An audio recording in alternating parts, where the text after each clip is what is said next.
Hey guys, welcome back to the channel. Coming to you from Georgia today, and for those that watched the U.S. soccer game, what an outstanding win. Congrats to the U.S. on to the Sweet 16 to take on Belgium on Monday night. What an exciting game, especially that last 36 minutes when they played with one man down. So congrats again to the U.S. Awesome game overall.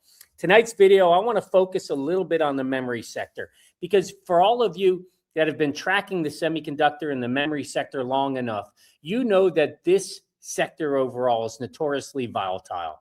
It often gives us retail investors whiplash while the institutional capital repositions itself constantly. Just yesterday, we broke down how the Mag 7 lost a staggering $2.3 trillion in the month of June. And I was mentioning how capital was rotating to the hardware giants, that they were positioning themselves as the new standard in today's market. Well, today, Wall Street took that thesis and it flipped it completely upside down. Let me show you what I'm talking about on the screen. You can see on the, just looking at the NASDAQ 100 today, look on the left side of your screen. Those are the hardware providers that I talked about, whether it's compute, memory, the picks and shovels across the board. Those are all down significantly today. We see that Micron right there in the middle is down about 10.5%. Intel down over 9%. AMD almost 7%. ARM down close to 5%. We saw ASML down over 7%, Lam 9%. You get the theme. All of the picks and shovels, all of the hardware providers today were down significantly. The Philadelphia Semiconductor Index was down 6% today. But look at the middle of the screen. We saw that headline, I think it was in Wall Street yesterday, talking about how the Mag 7 had lost its step. They were down by $2.3 trillion in the month of June. I think there was probably just a fear of missing out in this overall. We'll get to a couple other stories, but if you take a look at all of the Mag 7, essentially capital rotated back into them. Was there a fear that they were getting just too stretched overall when that article hit the Wall Street Journal, and we just saw capital rotate back in because nothing changed overnight? The fundamentals didn't change. The epicenter of volatility for today for Micron, which I want to focus on in today's video, really comes down to a couple of headlines. One focused on OpenAI and the efficiencies that they may have found, and the other around a new compute, meta compute. So we'll go through meta compute a bit more on this because it feels more concrete. We saw a number of different articles related to it. I'm going to walk you through some of those overall. We'll take a look at this new cloud infrastructure called Meta Compute, how they're planning to lease the excess capacity or computing power that they have to enterprise customers. And while Meta shareholders, they cheered this news. You can see on the screen, Meta was up over 10% today. Excuse me, almost 9% if you look over to the right. The algorithmic trading desks overall, they treated this headline, and they saw this headline and they immediately hit the panic button on the AI hardware supply chain. They immediately hit the panic button on the memory sector overall. And that's why we saw this flush across the board. SanDisk down over 10%, Western Digital down over 6%, Seagate down over 5% as well. I'm going to go through all of that in today's video because what I want to break down is the meta compute story all the way. What exactly does it mean to the memory sector, and why was this interpreted as a negative sign overall to the memory players? And we'll reveal what the institutional data tells us about the long-term reality of this cycle before the end of this video. And I'm going to give you my thoughts about what we could see tomorrow with the memory sector as we head into the last trading day of this week before we head off to the weekend holiday. So if you haven't done it already, make sure you hit like. Make sure you subscribe to the channel. Sorry for getting this video out late tonight. I was traveling. I wanted to watch that U.S. soccer game. Like I mentioned, I hope you enjoyed it as well. But let's dive into the video. Let's take a look exactly how the memory players traded today overall. As you look in the screen, you can see Micron got probably hit. Micron and SanDisk, the top flyer, SanDisk especially, the top flyer yesterday, were hit the hardest today. Micron was down by $122, 10.5%. Still staying up over $1,000 a share, though. Could that be tested tomorrow? We're starting to see our South Korean players are under a little bit of pressure right now based on those headlines as well. So we could see some choppiness tomorrow. I'll address that at the end of the video. But we can see we went down by 10.5%. The after hours coming back a little bit more, about 1%. $9. We're seeing Micron get up to about 1,042 overall as we head towards the opening bell tomorrow. If we take a look at SanDisk, SanDisk was down by 10.5% today. Essentially gave everything back that it gained yesterday. Stayed up over $2,000 a share, though. Ended at 2,032. We see in the after hours about another $5 back on the board. Trading right now at about 2,037, 0.25% up. If I take a look at our storage titans, Western Digital down by 6% today, $40 across the board, up in the after hours, crossing back over the $600 threshold. It's been a little volatile day for the Storage Kings this week, or a volatile week, excuse me, for the Storage Kings overall. But it's up by about half a percentage point, $3. Again, like I said, up over $600. And then finally, to round out the Fab Four, the memory titans across the board, we see Seagate was down by about 5% today, gave about $50 back a share. We're picking up almost $2 back, about $9.17 overall. If you look to the right, the intraday high got up to $9.36 today, got as low as $8.86 across the board. I want to see if Micron actually, no, it didn't break. I wanted to see if it just got below. It didn't. It actually closed at the low of the day today, as you can see. Closed at 1032. The low of the day, excuse me, was 1032.20. So we closed just above that. But that was the sector overall. That is what we saw across the board. The question is, why did the bears control the tape today? What drove these down? It really was, as I mentioned, just two stories. And here are the two stories that hit the tape today and drove concern. Now, you have to layer these in on top of some of the sentiment we've already seen in the memory sector this week. Because remember, we saw the lawsuit against the big three, against Micron, Samsung, and SK Hynix. So we had some anxiety, some concerns regarding that. We saw just the concerns around the supply glut, the fact that Samsung and SK Hynix were going to invest over $500 billion in the South Korean market to build up more supply. So we had these kind of bubbling under the surface already, just layered concerns. And then when you put these two on top of it, I think it just drove fear and anxiety across the board for this sector. It's exactly what we saw. We saw a flush, not just with the memory sector. You go back, I'll show you again. It was also, with the compute players, with the picks and shovels across the board. We just saw these stocks that have been on such a run, especially through Q2. If you remember what I pulled up yesterday, just look at the performance of these players through the second quarter. They had massive kind of profit that was built into these stocks. So there was a little bit of profit taking today across the board too. There was a bit of harvesting coming out of that, capital rotating out of these players, rotating back into the Mag 7, rotating some other sectors as well. But these were the two stories that I want to walk through today. So let's walk through them together. You can see chip stocks were hit hard on Wednesday following a report that information that OpenAI engineers have unlocked software optimizations capable of slashing inference costs in half. Now, the reason I'm not going through this story in details, there's not a lot of details around it, quite frankly. And honestly, I'm a little distrusting of OpenAI. Maybe that's my own bias. I'm a bit distrusting of their CEO, of their founder overall. I mean, I think his backstory shows gives me good reason to just be cautious overall. So I'm waiting to see more details on this story specifically before I report it out to the community. But it did have an impact on the stock today overall. So you can see that this story, it triggered immediate Wall Street anxieties over a potential slowdown in AI hardware demand. Adding to the pressure, as it mentions that the Meta compute story, that they are planning to launch a cloud business to sell AI computing power out to outside customers. This move could potentially signal a slowdown in Meta's own chip procurement. An excess capacity redirected to third parties may reduce the urgency of continued aggressive hardware purchasing. So essentially, that was the environment. Let's see if here we go. I had a couple more things I want to call out. But the report from the information, this is also the reason I have a little bit of concern, because the report from the information published on Tuesday describes OpenAI engineers telling colleagues they have found a way to more than half inference costs through newly discovered optimizations, but they don't disclose what that was. So the exact methods remain disclosed, though the information noted possibilities including quantization, key value caching, batch processing, model routing, a lot of different ways. And they mentioned particularly about broadband is at an interesting intersection here, because they are working with OpenAI around the jalapeno chip deployment, which is supposed to come out later this year. So this apparently will serve as a real-world test of whether software optimization and custom ASICs together can structurally reduce NVIDIA's inference footprint at scale.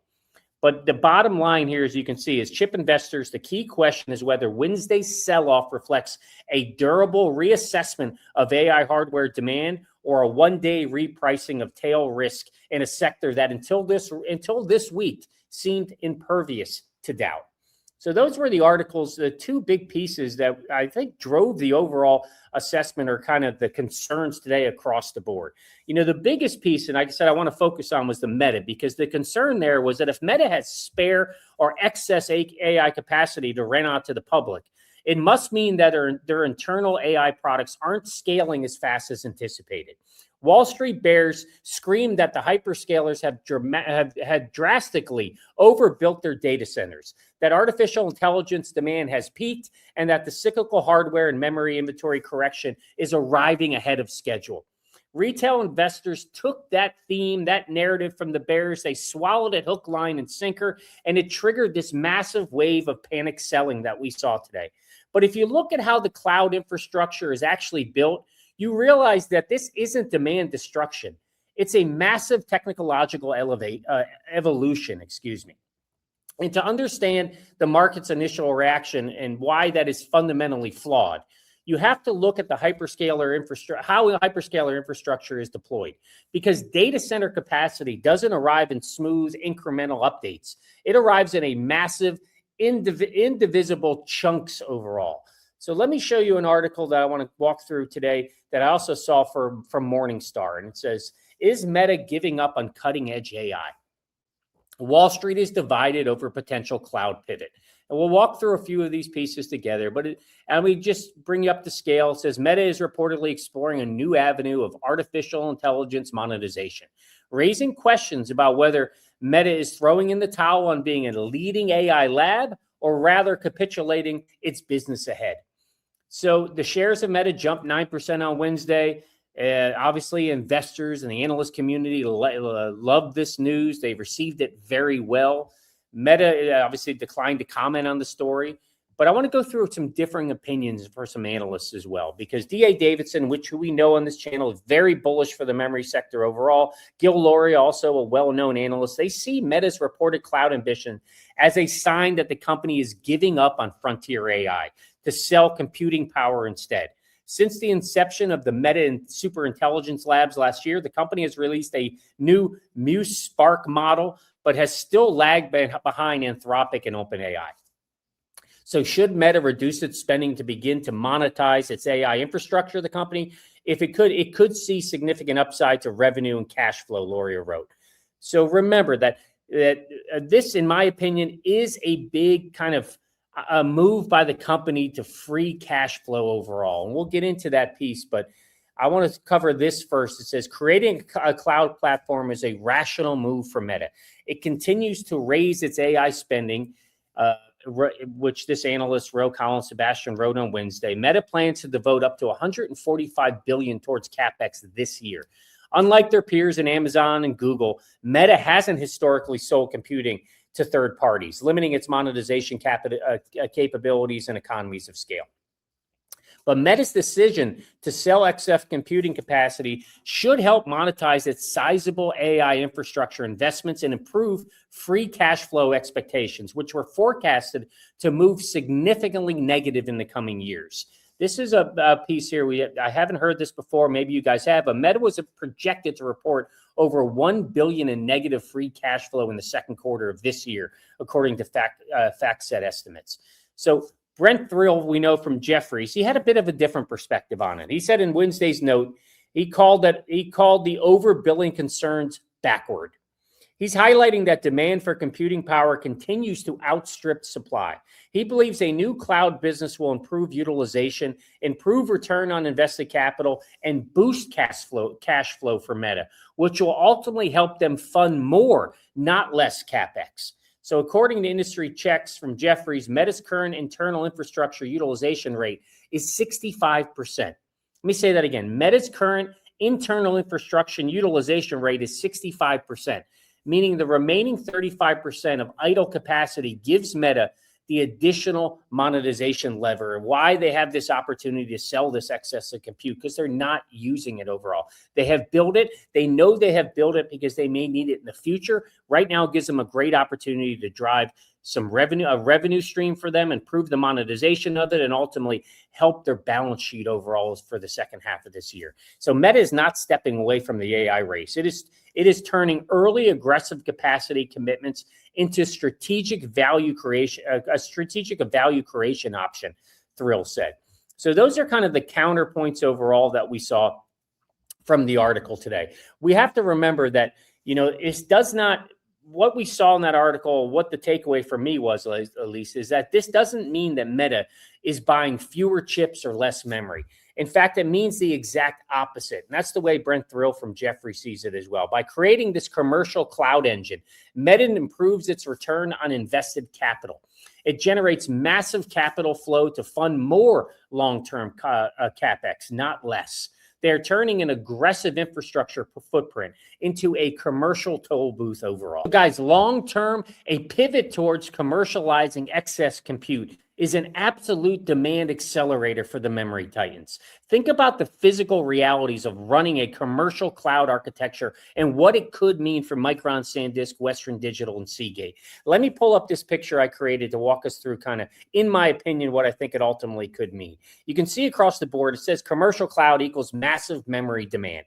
Meta's excess compute becomes an accelerant for the memory titans. So let's walk through these three items together. I think the first one you see is a continuous hardware utilization.